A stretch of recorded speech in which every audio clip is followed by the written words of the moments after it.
So hello everyone, welcome back to my channel. তো guys, আমরা যখন স্কুলে পড়তাম তখন দেখতাম যে স্কুলের পার্কিংয়ে রাখা একটা সাইকেলের ওপর যদি আর একটা সাইকেল পড়ে যেত তাহলে একই রকমভাবে বাকি সাইকেলগুলো পড়ে যেত। তো এই ঘটনাটাকে ডমিনো এফেক্ট বলে। এইরকম একটা গেমও রয়েছে। তো এই ডমিনো এফেক্টের এই ভিডিওর সাথে সম্পর্ক কী? তো গাইজ, এইরকমই কিছু সিচুয়েশান দেখা যাচ্ছে সাউথ এশিয়ার দেশগুলোর ইকোনমিতে। প্রথমে শ্রীলঙ্কা, তারপর পাকিস্তান, নেপাল, এবারের পাশাপাশি বাংলাদেশও। রিপোর্টস অনুযায়ী বাংলাদেশের কাছে মাত্র 5 মাস চলার মতন ফরেন রিজার্ভস রয়েছে।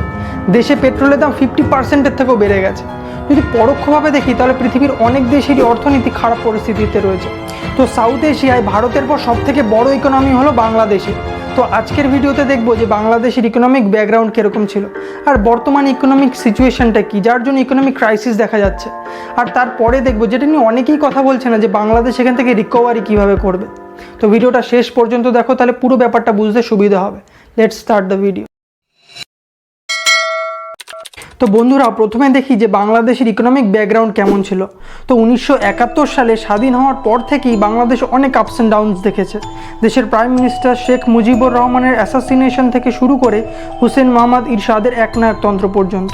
কিন্তু 21st সেঞ্চুরি আস্তে আস্তে বাংলাদেশকে ভারতীয় উপমহাদেশের অন্যতম স্থিতিশীল দেশগুলোর মধ্যে গোনা শুরু হয়।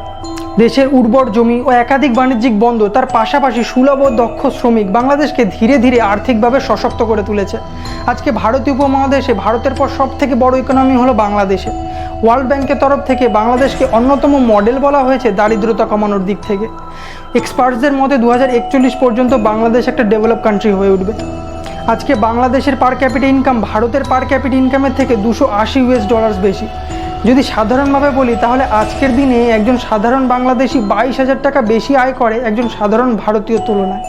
তো যেখানে 6 মাস আগে পর্যন্ত বাংলাদেশকে ইকোনমিক গ্রোথের সিম্বল মনে করা হচ্ছিল, তো সেখানে এক্সপার্টরা মনে করছে যে বাংলাদেশ এখন ইকোনমিক ক্রাইসিসের সম্মুখীন হতে চলেছে। তো এবারে ইকোনমি বিধ্বস্ত হওয়ার কারণগুলোকে দেখি।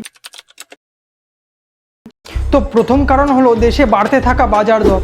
তো 2022-এ বাংলাদেশ ব্যুরো অফ স্ট্যাটিস্টিক্সের তরফ থেকে পাওয়া এক রিপোর্ট অনুযায়ী জুন মাসের ইনফ্লেশন রেট 7.56% ছিল, যা বিগত 9 বছরের ইনফ্লেশন রেটকে ভেঙে দেয়। এক্সপার্টসদের মতে দেশে নিরন্তর বাড়তে থাকা জিনিসপত্রের দাম দৈনিক জীবনযাপনের সমস্যা সৃষ্টি করছে, যার সবথেকে বেশি প্রভাব সাধারণ মানুষের ওপর পড়ছে। মে মাসে পাওয়া এক রিপোর্ট অনুযায়ী আজকে বাংলাদেশে 18.54% মানুষ দারিদ্র্য সীমার নিচে রয়েছে। সেখানেই দেশের পুরো জনসংখ্যার একটা বড় অংশ লোয়ার মিডল ক্লাস ব্যাকগ্রাউন্ড থেকে আসে। তো ইনফ্লেশনের কারণে বাড়তে থাকা বাজার দরের প্রভাব সবার প্রথমে এদের উপরই দেখতে পাওয়া যাচ্ছে। তো দ্বিতীয় কারণ হলো দেশে নিরন্তর কমতে থাকা ফরেন রিজার্ভস। তো ফরেন রিজার্ভস হলো এমন একটা টুল যার সাহায্যে একটা দেশ তার প্রয়োজনের সমস্ত জিনিস বাইরে থেকে আমদানি করতে পারে। তো এবার এই জিনিসপত্রেরই পেমেন্ট দেশটাকে গোল্ড বা অন্য বিদেশি মুদ্রায় করতে হয়। তো সেই বিদেশি মুদ্রাই ফরেন রিজার্ভস হিসেবে দেশে সঞ্চিত থাকে। তো বর্তমানে শ্রীলঙ্কার মতো বাংলাদেশেরও ফরেন রিজার্ভস কমতে দেখা যাচ্ছে। রিপোর্টস অনুযায়ী বাংলাদেশের ফরেন রিজার্ভস মাত্র $39 বিলিয়ন রয়েছে, যা দিয়ে মাত্র 5 মাসের ইম্পোর্ট বিলস পে করা যাবে। তো তৃতীয় কারণ হলো ইম্পোর্ট আর এক্সপোর্ট বিলের মধ্যে বাড়তে থাকা পার্থক্য। তো বন্ধুরা, দুটো দেশের মধ্যে আলাদা আলাদা জিনিসের আমদানি ও রপ্তানি হওয়াটা খুবই সাধারণ ব্যাপার, কিন্তু কোনো দেশের পক্ষে প্রয়োজনের বেশি ইম্পোর্ট ডিপেন্ডেন্ট হওয়া দেশের অর্থনীতির জন্য খারাপ হতে পারে। এছাড়া আমদানির উপর নির্ভর হওয়া দেশের সামাজিক ডেভেলপমেন্ট কম হওয়াকে প্রদর্শন করে। তো বন্ধুরা, বাংলাদেশ থেকে রপ্তানি হওয়া আইটেমসগুলোর মধ্যে টেক্সটাইল সবার উপরে রয়েছে। মোট রপ্তানির 85% টেক্সটাইল ও ক্লদিং ইন্ডাস্ট্রি কভার করে। এছাড়াও Bangladesh footwear, animal oil, vegetable oil, artificial hair ইত্যাদি রপ্তানি করে। তো সেখানেই Bangladesh cotton, crude oil, machinery, iron ও স্টিলের মতন গুরুত্বপূর্ণ আইটেমগুলো বিদেশ থেকে আমদানি করে। স্বাধীনতার পর থেকে বাংলাদেশ প্রয়োজনীয় ইনফ্রাস্ট্রাকচারগুলোকে ডেভেলপ করার বদলে বেশি জোর দেয় টেক্সটাইল ইন্ডাস্ট্রিতে, যার প্রধান কারণ হলো শ্রমিকের প্রাচুর্যতা। তো সেখানেই কোভিড আসার পর থেকে টেক্সটাইল ইন্ডাস্ট্রি থেকে রপ্তানি প্রায় বন্ধ হয়ে যায়, আর আমদানি করা আইটেমগুলো অনেক বাড়তে থাকে, যার প্রভাব সরাসরি দেশের ফরেন রিজার্ভসের উপর পড়ে, যার ফলে সরকারের আয় কমতে থাকে আর ব্যয় বাড়তে থাকে। তো চতুর্থ কারণ হলো এনার্জি সোর্সেসের ঘাটতি। তো বন্ধুরা, যেমনটা আমরা সবাই জানি যে বাংলাদেশ একটা ডেভেলপিং কান্ট্রি। আজও এই দেশ প্রচলিত এনার্জি সোর্সেস যেমন ক্রুড অয়েল ও কয়লার উপর অনেকটাই ডিপেন্ডেন্ট। বর্তমানে আন্তর্জাতিক বাজারে এই ফসিল ফিউলসগুলোর দাম বৃদ্ধি পাওয়ায় বাংলাদেশের পক্ষে ইলেকট্রিসিটি ক্রাইসিসও সৃষ্টি করতে পারে, কারণ বাংলাদেশ 85% এনার্জি সোর্সেসের জন্য ফসিল বেস এনার্জির উপরই ডিপেন্ডেন্ট। মে 2022-এ বাংলাদেশ এইরকমই এক ক্রাইসিসের সম্মুখীন হয়েছে, যেখানে সরকার প্রচলিত শক্তিগুলোর ব্যবহার কমানোর কথা ভাবেনি, অন্যদিকে সোলার ও উইন্ড এনার্জির মতো অপ্রচলিত শক্তিগুলোকেও ডেভেলপ করার উপর জোর দেয়নি, যার কারণে আজও বাংলাদেশ নিজের এনার্জি রিকোয়ারমেন্টসের জন্য অন্য দেশের উপর নির্ভরশীল। তো ফিফথ কারণ হলো কমজোর হতে থাকা বাংলাদেশি টাকা। তো বন্ধুরা, বাকি সব কারণের পাশাপাশি ইন্টারন্যাশনাল মার্কেটে কমজোর হতে থাকা বাংলাদেশি টাকাও বাংলাদেশের আর্থিক সংকটের জন্য অনেকটাই দায়ী।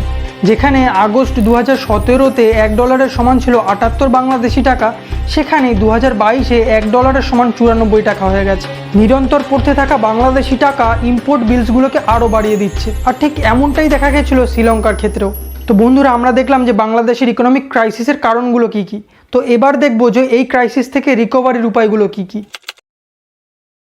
তো প্রথম উপায় হলো সরকারকে এনার্জি সোর্সেসে নতুন পথ খুঁজতে হবে, যার ফলে না কেবল ফসিল ফিউল বেস এনার্জিগুলোর ব্যবহার কমবে, তার পাশাপাশি এগুলোকে ইম্পোর্ট করার জন্য যে ইম্পোর্ট বিলস লাগতো সেটাও বেঁচে যাবে, আর ভবিষ্যতের জন্য এনার্জি মজুদ থাকবে।